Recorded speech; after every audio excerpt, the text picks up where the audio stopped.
Hello, ladies and gentlemen. This is Rob Potter on the Victor Light Radio Show. I've been keeping quite busy. You may have noticed quite a few posts on my website. A lot of amazing things going on.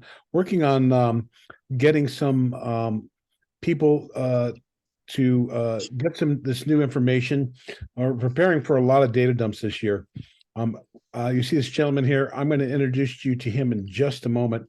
Well, first, I'm going to share a screen. I want to share with you my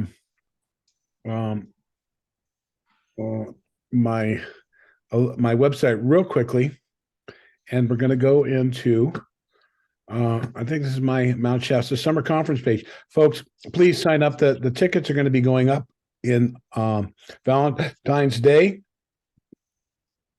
and this is a ticket page, and we're going to go to the main site. This is a website within a website. And now I'm also wanted to promote some other events that are coming up very soon. Excuse me, I just waiting for the website to load. One of the websites that's coming up is not only my summer conference, but I'm going on this wonderful cruise here. Here, you just click on this link. You can see the wonderful speakers that are coming. This is only a few of them. We have Graham Hancock, Vivian Chauvet, Jason Shurko, Laura Eisenhower, Adam Apollo, Brad Olson, myself, and Laura Eisenhower, and great thing, no vax, no shots, no tests, no masks. If you sign up and use my name, check it out. This is going to be amazing. You got 7 days on a boat, everything you can eat. It's pretty expensive, I understand, but you're going to get a lot of personal time with a lot of us speakers, and we're all offering workshops and private sessions. And if you join mine, you get a 1 hour free private healing session, and I'll be talking about that more of that in the future. And I also want to promote, this is not on my banner page yet, but I also do want to promote, I will be in Los Angeles at the Biomed Expo, and there is a discount. If you go to this page, it's going to take you to the information about the website and on my personal site here. So this is down in LA, and he has quite a few speakers in the medical field. An old friend of mine, Sean David Morton, you may or may not know, but if you put the word light, you're going to get a 15% discount. And at my booth, I'm going to give a 20% discount on my jewelry pieces by the Pleiades and Dramas. Okay, that's enough of the infomercial. Now we're going to go to the homepage of my next guest. But I'm going to stop sharing, actually. I want to stop sharing so we can see him on the screen there. I apologize, Sheik. I actually do not know how to pronounce your last name. I just call him Sheik. Okay. Sheik Mohammed Ngubong. Okay. So, ladies and gentlemen, this gentleman approached me. I believe it was on WhatsApp or one of my things, and started asking me questions. Sheik is from Cameroon, and he is a leader in his community, and he teaches. He is a Muslim, and he teaches.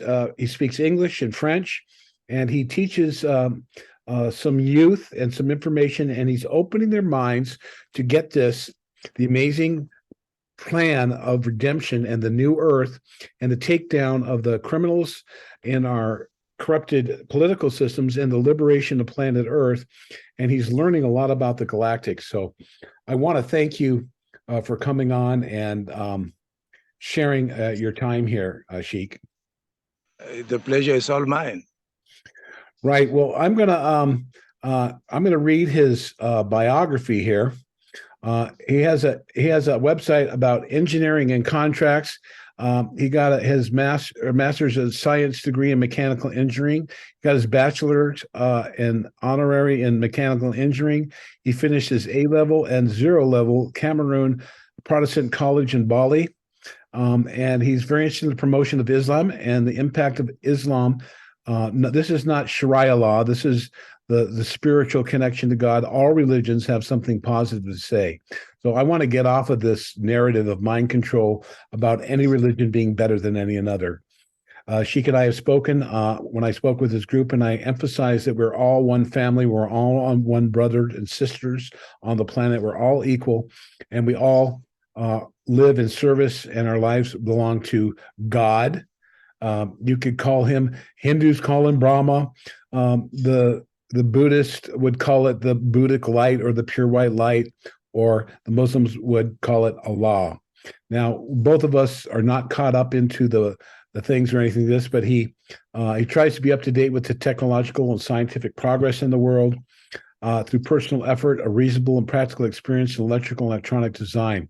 So he's worked at as a teacher in mathematics and physics.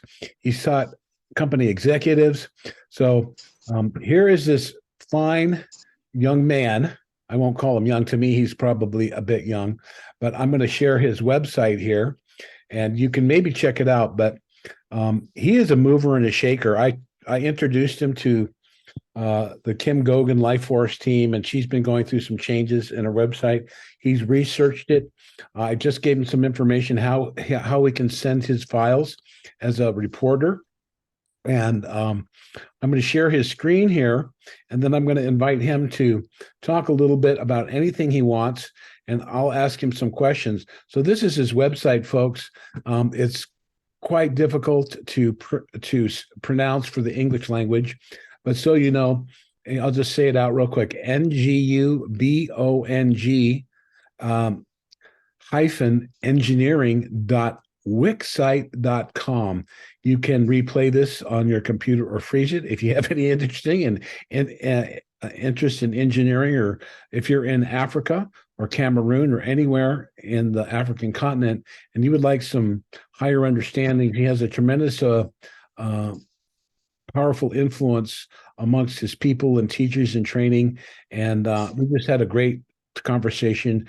And when he reached out to me, I was kind of interested because he wanted me to speak, because he has a radio show that's not only in English but in French.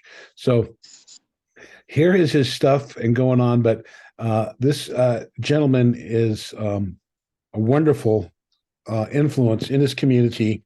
He's a real forward thinker in the world where a struggle survival and keeping electricity and things to our lives. So I want to welcome you, Sheik. I'm going to let you start talking and share what your vision is for the planet and your people, and what you see from your learning and your experience. And I'm just going to let you go ahead and start sharing. Okay, thank you very much for the opportunity. It's a real honor to be able to share my thoughts with the rest of humanity on planet Terra. Well, like you've introduced, I prefer to call myself not so much a Muslim, but a light worker, striving for the liberation of mankind and for the ascension of mankind in a way.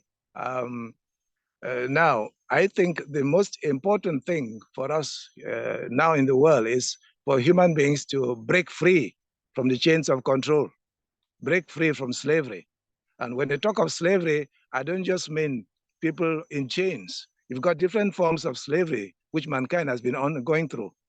You've got, for example, economic and financial slavery, where you had fiat currency which can be printed by a small global elite, and the rest of the people have to toil and work for pieces of it. So you have the wealth, natural resources of the planet being used by just a handful of people, or a little handful of people.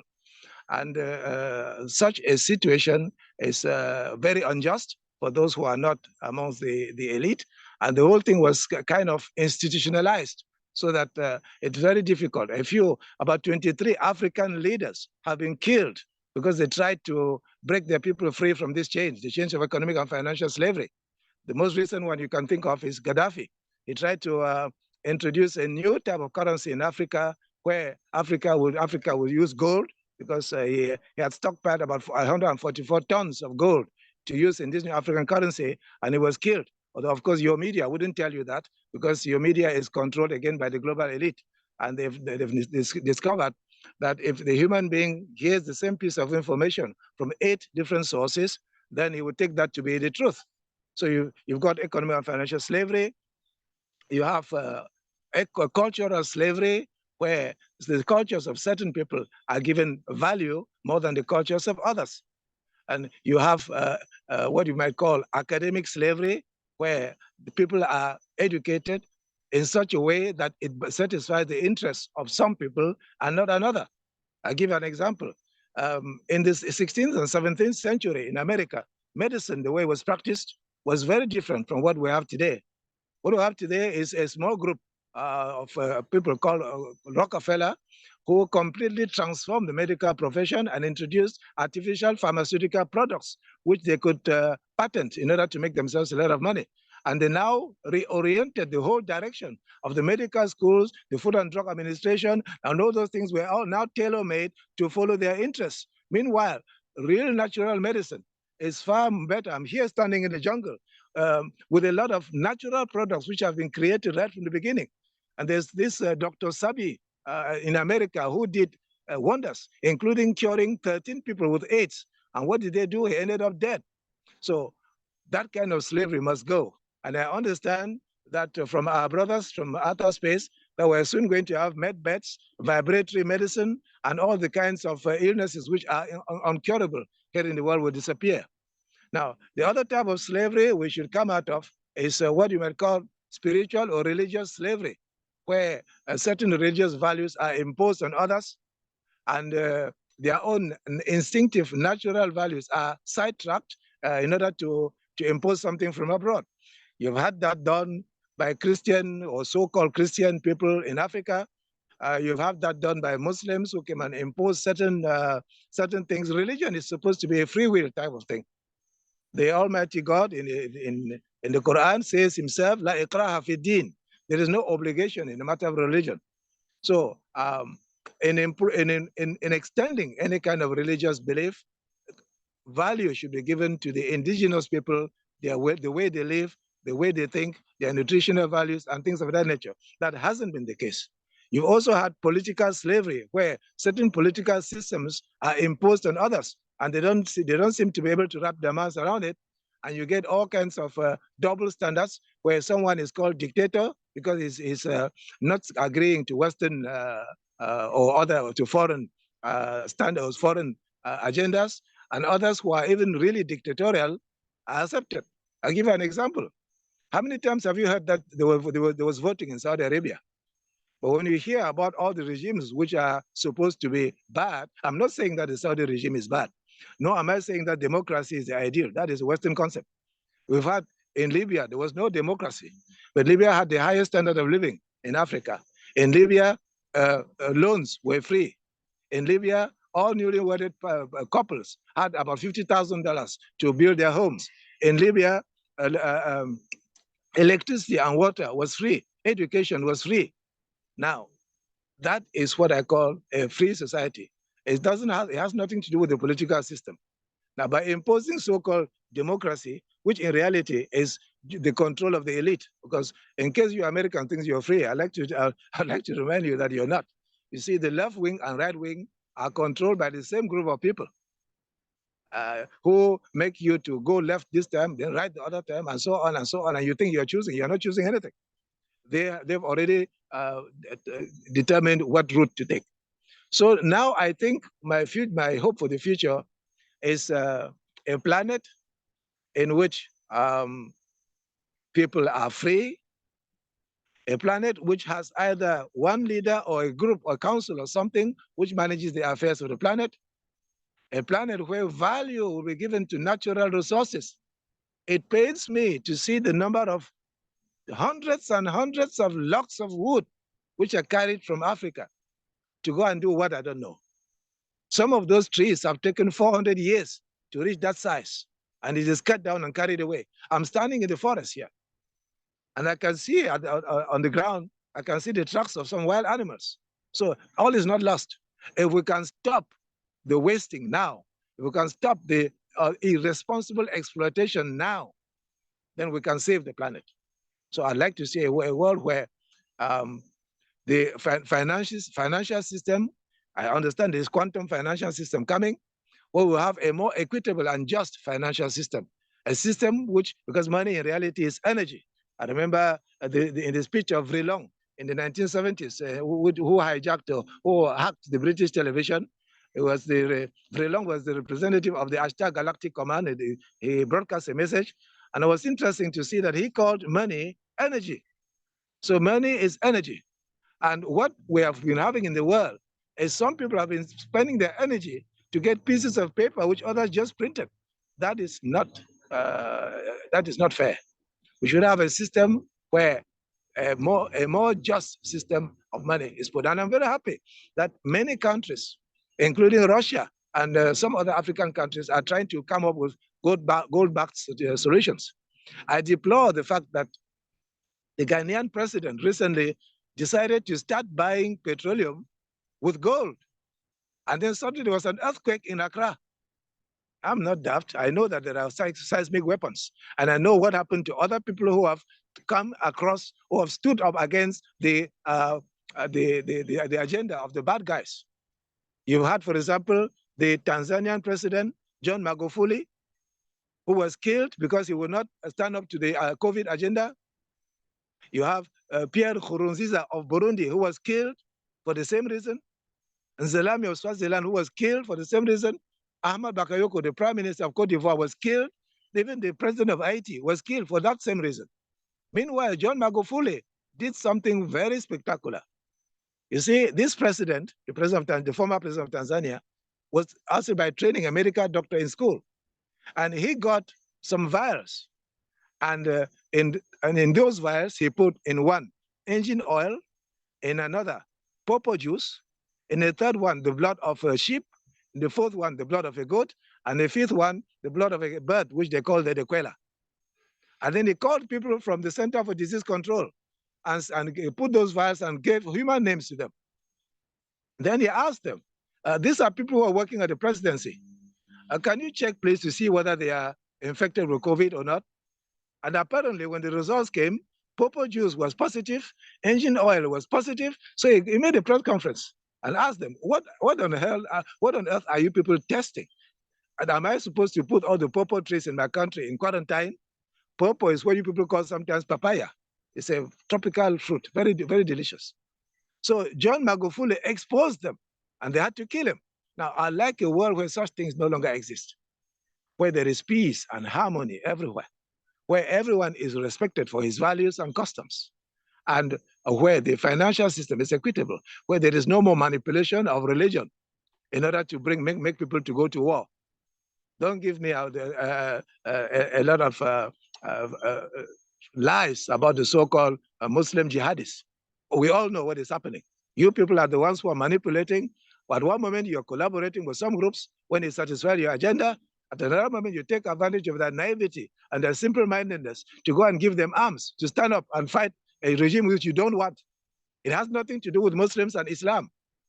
And the fact that you're portraying it as such on the media is because for the moment, the global elite is controlling the media. But that too will change. When the systems like the one introduced by Kimberly Ann Gogan of field messengers worldwide takes hold, then the so-called mainstream media will have to toe the line and actually tell people the truth rather than the lies, which I sometimes call them weapons of mass deception. Yes, that's what they are. I don't want to call names, but there are some very big media companies. There are only 6 of them apparently who control the whole world. They are weapons of mass deception. They create pandemics where there is nothing. They create wars when there is not supposed to be any. They manipulate the truth as they like to satisfy their agenda. So I like to see a world where such things no longer exist. Oh, well, it looks like the Sheik froze I there. like to see a world where human beings are not. Okay, he froze for a second. I'm going to interrupt him here. Hey, Sheik, if you can hold on a second, you froze for a moment. You said a lot, folks. Okay.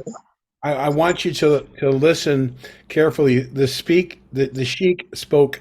The Sheik spoke very eloquently, and for those of you who are awake and aware, he unraveled a lot. He unraveled the money system, the control network of the elites, and the waking up that is coming to this planet all over in the next year or so. There's going to be a lot of revelations going forward. And I like to say, I think the Sheik's pretty cool. He's got those glasses and shades. Some people might judge him for his beard, but if you have any prejudice at all against anything he's saying, you don't really belong on my channel. He's very well educated, and he's very well understands the system of the deception. We have to be careful when we talk about those things like the pandemic and all of that, because I don't want this to be banned right now. So I want you to be careful Okay, and use different words when you're talking like that. But I believe and agree with okay. everything you say. Now, he talked about Libya. Now, Muammar Gaddafi was actually involved in these elite families of control, but he had the idea to actually give back to his people. Just as Kimberly Ann Gogan will establish when the financial system is released through the Global Restoration Plan, which that's not I don't want to go into that in this interview and detract from the Sheik's information, but there will be, just like Nasara and Jassara has intended, there will be prosperity and abundance. We're just calling it a different name because Nasara and Jassara cannot go through the military or the White House. This goes directly to the people. Democracy is, if you combine democracy, a true democracy, without voting machines and lyings and a two-party system that, as the Sheik says, is controlled, that really gives you no choice, but change the narrative to actually nonpartisan individuals serving their community without a national leader, a national trust, and a national natural technocracies of areas of expertise in communication, transportation, education, health, welfare. There will be abundant money for all health.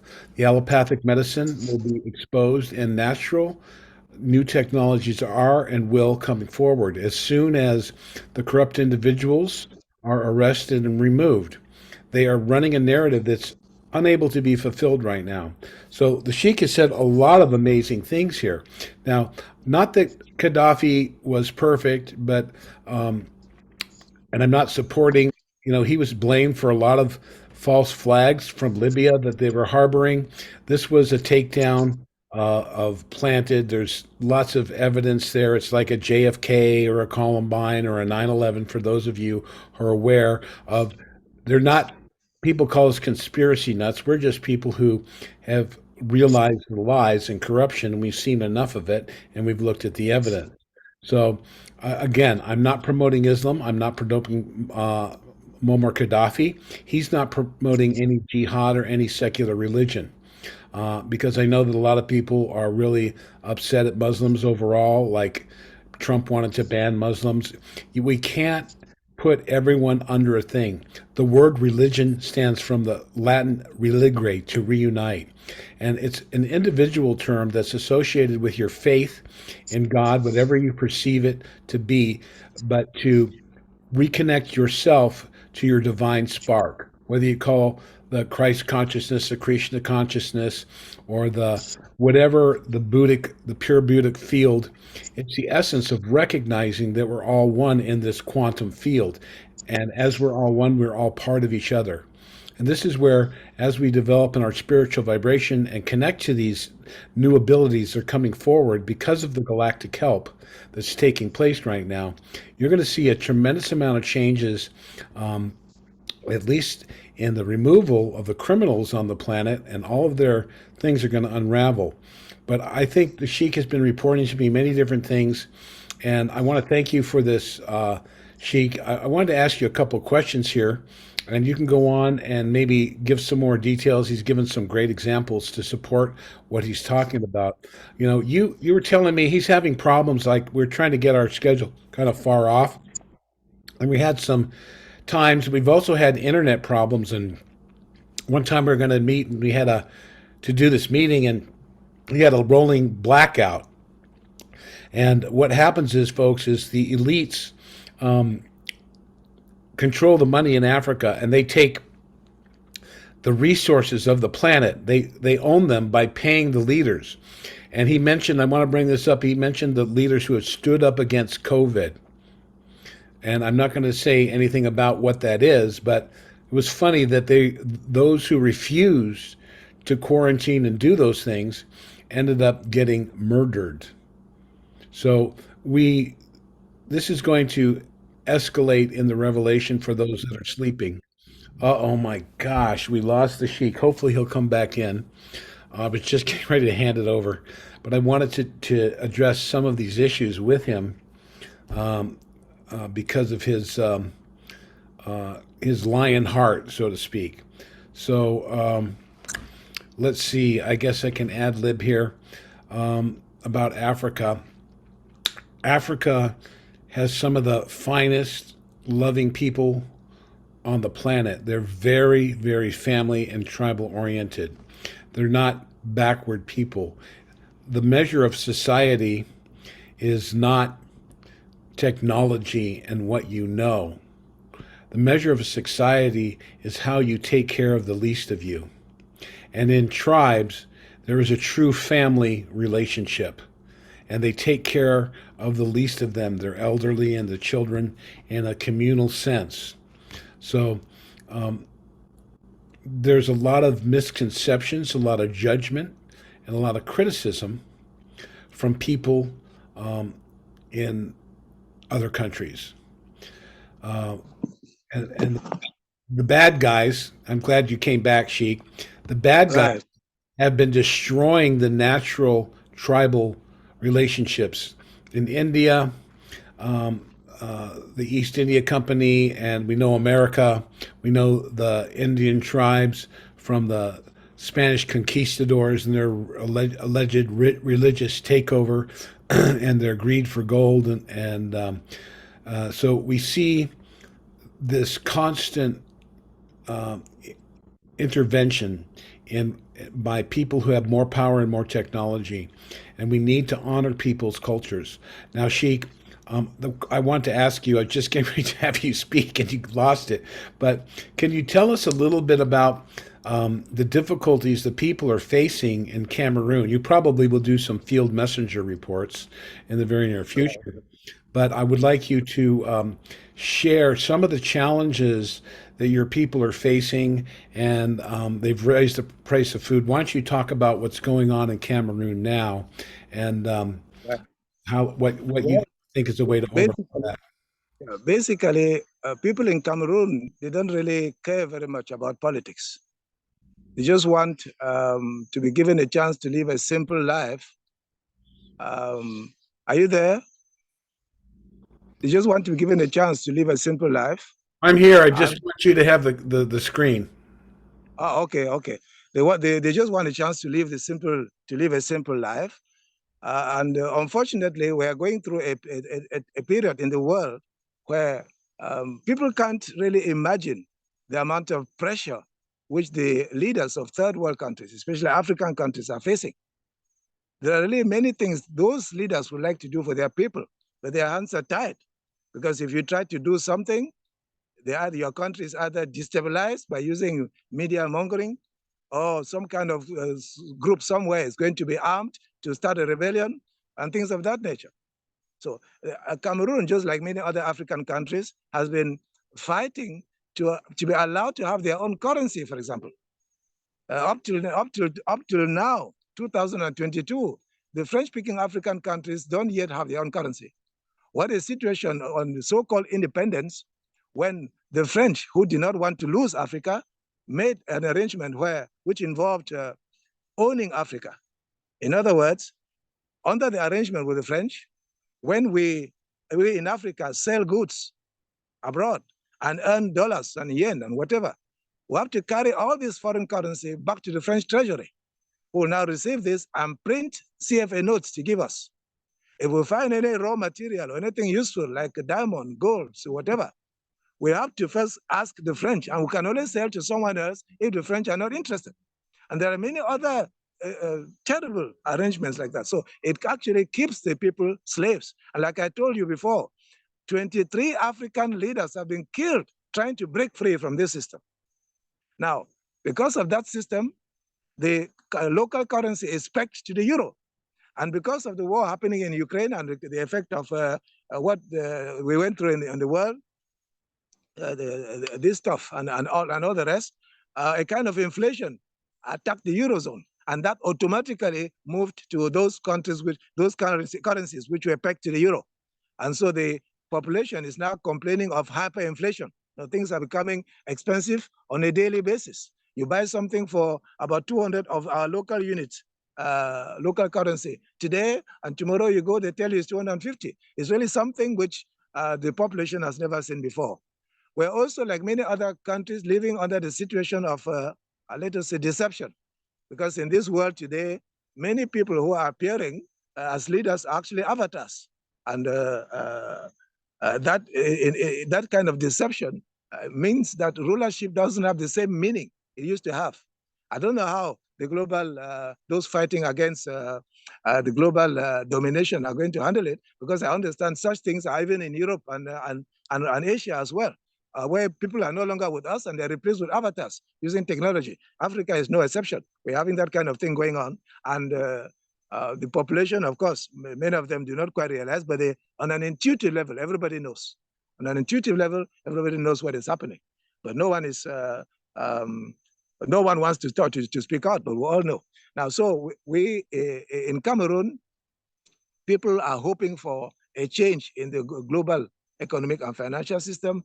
They're hoping for a more equitable economic system where they can be able to produce their goods and export, because we've got a lot of raw materials here.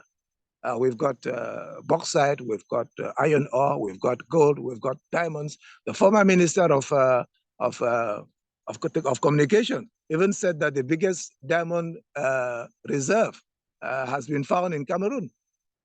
And there are many other things which the politicians are not revealing for the reasons which they best know. Then we have very good and diversified human resources. The Cameroonians are generally very educated. And if you see any Cameroonian who's been to university, you can be sure he will speak at least two languages, English and French. Now that is something which can be used nowadays in a global village to carry out lots of e-services and so on. We've had a war imposed on us. I say imposed on us because at a certain time when the Africans wanted to break free, they wanted to have their own currency, they wanted the French currency out, some people decided to destabilize Cameroon. They started by manipulating to create so-called Boko Haram. They're supposed to be Muslim fundamentalists who are fighting to bring a Sharia. But if you get one of them and ask him to read the Quran, either in English or in French, in Arabic, they wouldn't be able to read. They're just people who are manipulated. And when that didn't work, because the government at the time was wise enough to see that this was manipulation, and we actually rallied together, both Muslims and Christians, to say we're not going to be divided, we're not going to be made to fight one another. That failed. They now went to a second plan B, which involved setting up the English-speaking part of the country against the French-speaking part of the country, and that is a war which has been going on for ages. I just like to let people all over the world to know one thing. Whether you're a Muslim, Christian, Hindu, Buddhist, Zoroastrian, Jew, or whatever it is you can imagine, it is about 80 to 90% of the time due to where you were born and how you grew up. It has nothing to do with your choice. So if, for example, if I was born in some Indian village, today I'll be Hindu. And would that make me a bad man? If I was born in some remote village in America, today I'll be Christian. Would that make me a bad man? So we should stop trying to see things in the way which those who want to divide us will prefer to view. We are all one, and the small diversity is enriching. Because when we get together, I listen to Sadhguru, for example, who is a yogi teacher from India, and I learn a lot of things from him. So I'm not sure if he also listens to me, because I will see things from a slightly different angle due to my own upbringing and training, that will also benefit him. So it is mutually enriching to have this diversity. It should not be a cause for fighting and for strife and domination one on the other. Yes, this is a very good point. Now, the Sadhguru character, he has supported, unfortunately, globalists.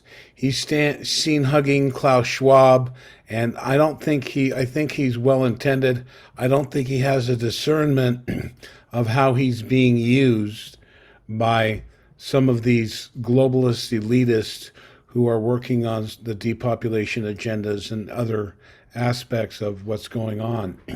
But I know you said people don't care about politics, but as a result of the politics, can you talk about the day to day life in Cameroon, in the city? Obviously, people are actually being surprised and shocked by the increases in food. Can you talk? Is there any response in the community working with local farmers? It seems like Africa is so rich and abundant that there may be farmers that could bring their food directly to the people in the local villages where they could work out a different program that would allow the farmers to get the money without the middleman. Is there anything like that being initiated? And if you talk about Outside the war and everything, I'll say that there seems to be a renewed interest in agriculture. Because of the conditioning, people watching Dallas and all those Western soap operas, they tended to have different ideals in life with big cars and huge mansions and things of that nature. But now, with the inflation and the price of food hiking, many people are beginning to find agriculture to be a good way of living. And as a matter of fact, in my own family, one of my wives put just some earth into a big plastic bag and sowed a local tuber, which we call yams. We sowed into it, and 6 months later, we had a 50 centimeter long yam, two of them come out of the bag. They're indicating that you don't even need a huge farm to be able to do something. Because when you talk of agriculture, there are some abuses which unfortunately I must deplore. People burn down forests in order to grow something. Now, when you use fire, you destroy the land. And there is a lot of widespread use of chemical fertilizers, which might work for a few years, but later on the land is depleted. So I think as well as having more interest in agriculture, if we can sensitize the population to use organic means to promote the agriculture, then we can actually have something which would last. Because there is no need to use all this chemical stuff, and then you have increased yield for a few years, and later on you have to abandon that to go and destroy a new territory, a new forest land to start afresh. And at the end of the day, you end up depleting the forest, which is a very good resource. It has, before the coming of Europeans, we treated all illnesses here using trees and leaves. Now, we should conserve that.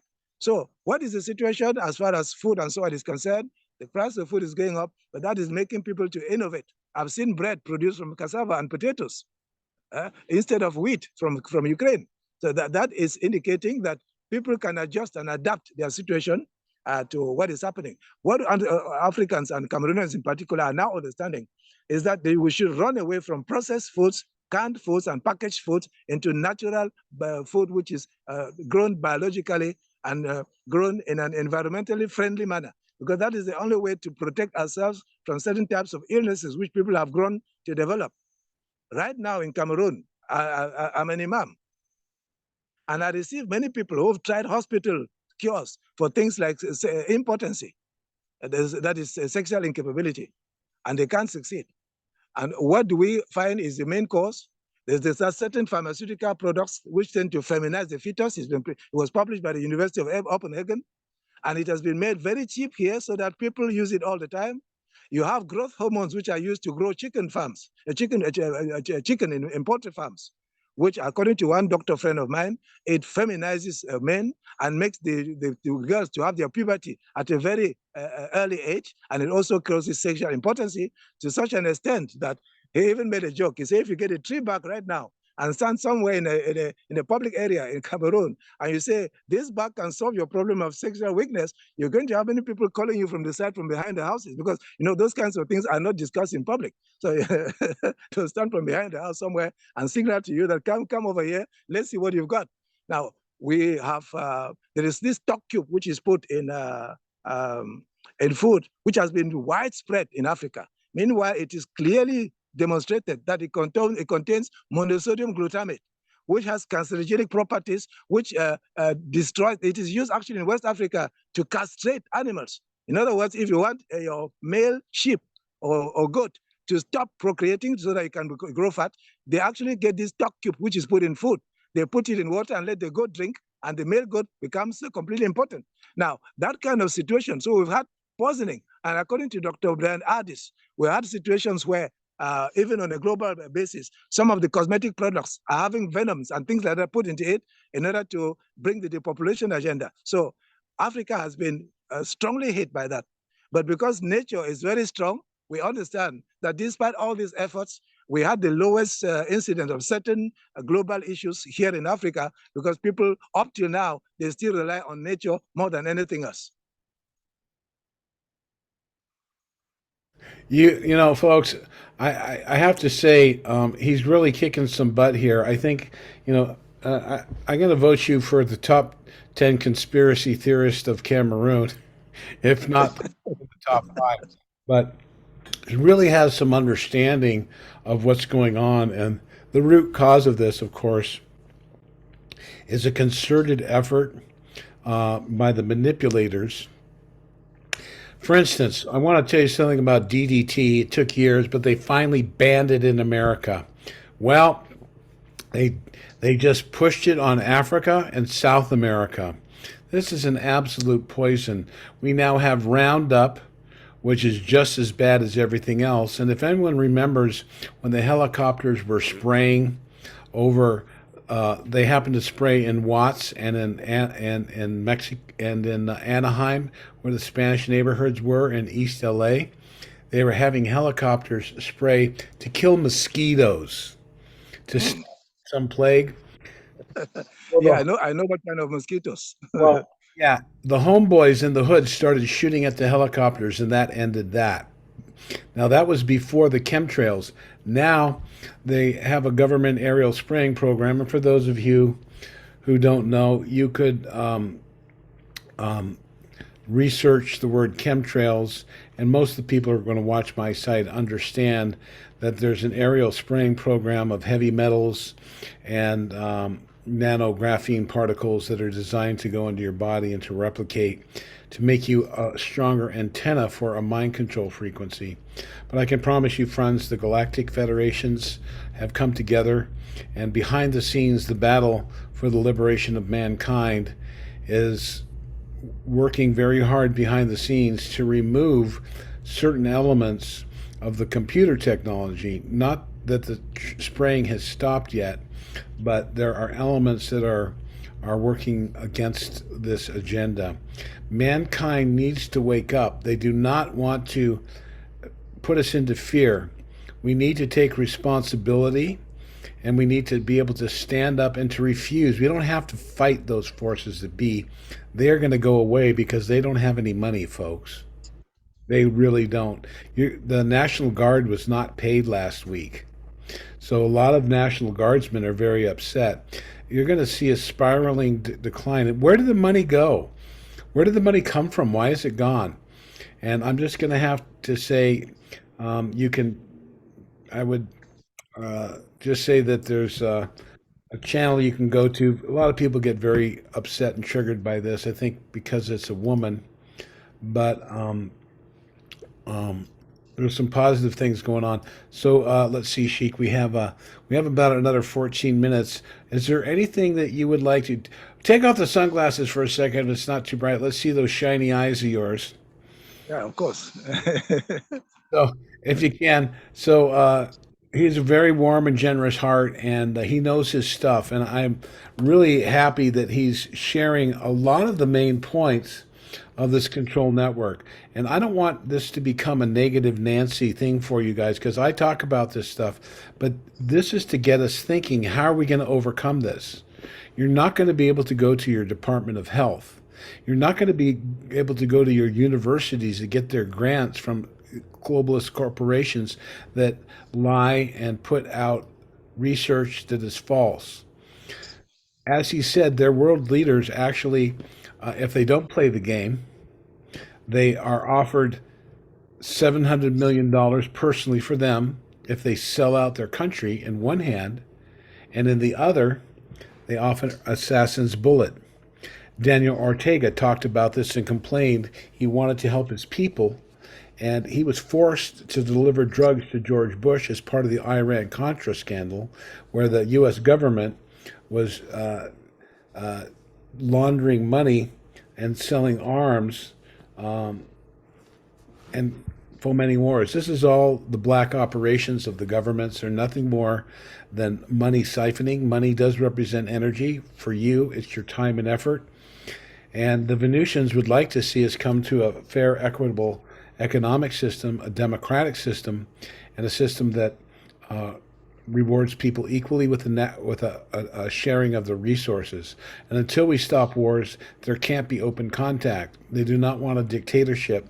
We're going to see revelations as more and more people become awake and aware and less fearful and recognize that those people have technologies and they are just other people like us, most of them. They have technology. They could have taken us over long ago, but they want us to be responsible for ourselves. When your child makes a messy room, you don't clean it for him when he's 14 years old. He has to learn to contribute and work. And I bet you in Cameroon, the kids at 11 and 12 years old are out there hustling and providing for their family.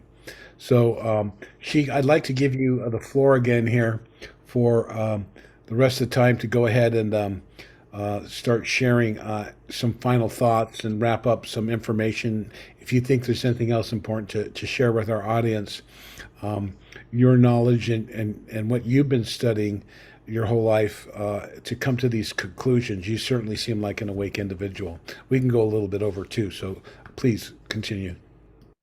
Right. What I'd like to share is perhaps we should reevaluate the educational system, because the way we have been educated here in the world has been an education which is there to serve the global elite. I just gave the example how Rockefeller changed the medical profession and the pharmaceutical industry to create an industry which is there to serve his interests. Now, the same thing has been happening in other fields of education.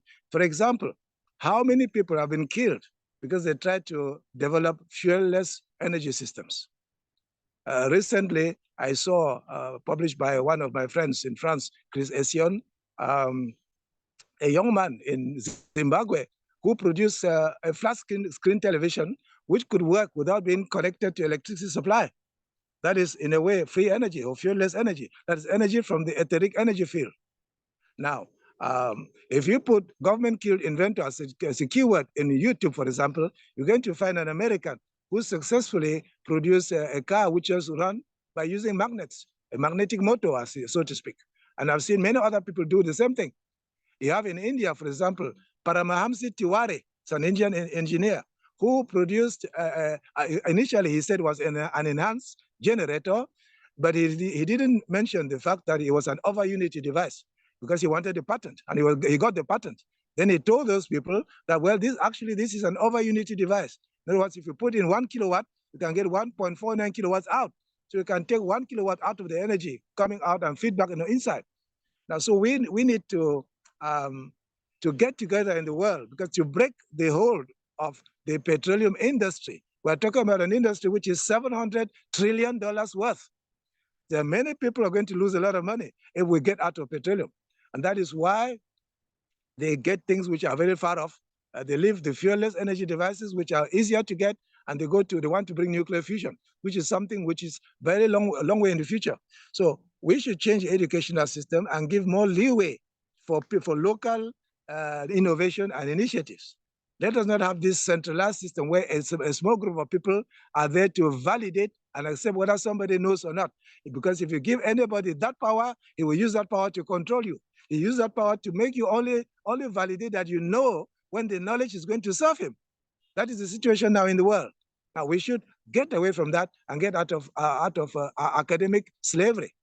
And if we can achieve that, we should also fast track the coming of new technologies, because Africa is still virgin. But the current narrative is that they are striving to so-called develop, in quotes, to become like Europe. Europe is not development. Destroying nature to replace with concrete blocks is not development. Now, we should not allow Africa also to destroy the environment, but we can already bring some kinds of technology which will make certain things to happen without destroying the environment. I see this example, which I saw once. There's somebody called David Laura was channeling a reptilian person from Tuban. I think the name of the reptilian was Askil. And amongst the questions which he asked the reptilian how their roads are made. And this reptilian said, no, we've got no roads. They are perhaps 5,000 years ahead of us in technology, and they haven't got any roads because they allow the nature to occupy the surface. And many of them, they do buildings on the ground. Now, that's another thing. Let us try and introduce that in Africa, having underground dwellings like it's being done in Australia and some parts of Australia, because we cannot keep destroying the forest in an ever-expanding circle. The desert has already occupied a large part of Africa. If we destroy the other part, very soon wars might break up because of fighting for land. And so we should bring technologies, allow leeway for new technologies to come. Look at the way the African has adopted the mobile phone. Because of the mobile phone, I'm standing here in the forest. There are no wires linking to me, and I'm talking to you. Had they gone down the track of trying to repeat what Europe did by having phone lines all over the place, how much would they have spent? And what use would it have been when the mobile phone came? So in the same way, I don't think roads, when you look at the surface area of Africa, it is 30.7 million square kilometers. It's big enough to contain both America, Europe, and Asia. Now, to say that you want to develop by having the same road network in such a huge continent is equivalent to spending perhaps 10 or 100 times per capita on each person to do it. Is it worth it? No. We can find other ways of traveling. I sometimes kid people, I say, even a powered parachute, you can get cloth and a motorbike engine, and you can have a powered parachute, which can enable someone to go. You can have gliders. You can have the balloons, which are filled with helium and things of that nature. But the problem is the psychological problem. When I tell my friends that with 5 million CFA francs, that is about $10,000, you can make a small plane just using wood and a car engine and let it fly off. We can have boats made which can be used to exploit some of the resources in the ocean, which are now being kind of wasted by Chinese and other international factory fishers, because they come sometimes looking for a particular species and they catch a whole lot of fish and throw 90% back into the ocean to rot away because they're only interested in one particular species. Now, we should encourage our African leaders to stop yielding to the easy, because they come and spread money around and they give them the right to fish to the detriment of their own population. That should stop. We should have a more sustainable use of the environment and develop the treatment of diseases by herbs, promote vibratory medicine. When I saw, for example, that 528 earths can have a lot of good effects for the human body, including correcting some errors in the DNA, I decided to try and see how I can put the easiest way to produce it was to calculate the dimension. Produce 528 hertz when blown.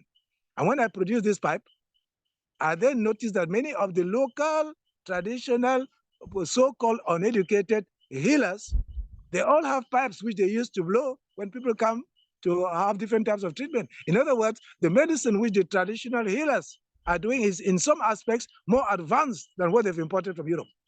So that mentality should be given to Africans. So they should feel confident of what they themselves are able to produce, what they themselves are able to invent, and know that we are all one human family. We're going to synergize with one another. People are going to get good things from somewhere and add to the good things they have, not replace, but add to the good things they have in order to make life to be better lived. Well, I think that's about what I can say concerning my final thoughts. Well, thank you very much, Sheik. Folks, he's talked about the the interlopers who have understood the technology to take over bodies and stuff. This is kind of more advanced stuff, and I'm glad that the Sheik is aware of this type of thing. But he's covered a long range of stuff, and he's brought up some very good things about education and fishing. So we can rest assured that the backwards primitive African culture is not real, that we do have intelligent people who are leaders, who have a heart, and who are aware of what's taking place. And I think the next step is from the ranks that he's training in his youth. They're going to be those who are going to be finding solutions and not fighting the systems. I think that the situation of the corruption is going to end. And unfortunately, depending on how quickly the corrupt ones learn, they may have to be dragged from their homes, it seems, when they are attempting murder on the populace in various ways. So I think that uh, if we can do this peacefully, intelligently, with compassion, we're going to be in a better spot. So I want to thank you for coming on the show today, Sheik. I wanted to give you your time on my show, and I want to thank you for being a champion for uh, truth, equality, liberty, justice, and brotherhood, fraternity amongst your people there. And we all have differing views, and I respect the Sheiks. I think he understands a lot of what we're facing in terms of our societal infrastructure. So um, say hi to your family for me, and I look forward Okay. to see you on the field messenger reports, okay? Okay. Yeah, yeah, here they are. All right. So folks, you can check out there's his wife there. So folks, I think you're going to like uh, hearing from Sheik in the future. Uh, Sheik, if you have more questions, I'll be happy to come on your show too. And there's his, Oh, is that your granddaughter or your daughter? yeah, my granddaughter. Oh, very good. Well, it's a pleasure to meet you all the beautiful women there in Cameroon in the jungles of Africa. Thank you so much, brother, and we will talk soon. Okay? Okay, thank you. It's been a real pleasure taking part in your show. Thank you so much.